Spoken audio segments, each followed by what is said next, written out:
आज क्षणात अचानक वादळ आलं आणि क्षणभरात होत्याचं नव्हतं करून गेलं. महाराष्ट्राचे लाडके उपमुख्यमंत्री आणि सर्व लाडक्या बहिणींचा भाऊ अजितदादा यांना भावपूर्ण श्रद्धांजली. आज आकाश वेगळंच वाटत आहे.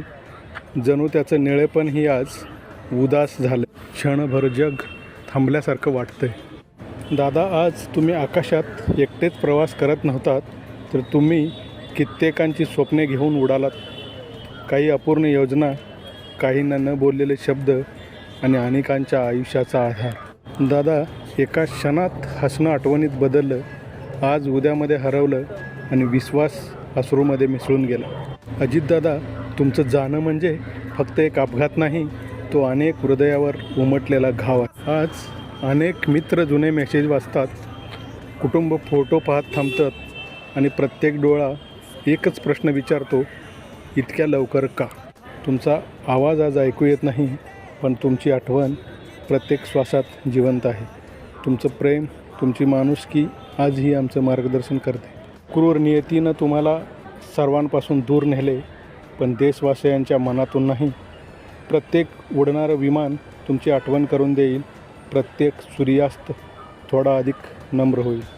जीवन किती नाजूक आहे हे आज आम्ही पुन्हा एकदा शिकलो. पण एक गोष्ट ही समजली की प्रेम कधीच संपत नाही, ते फक्त रूप बदलते. दादा, आज आकाश रडतंय.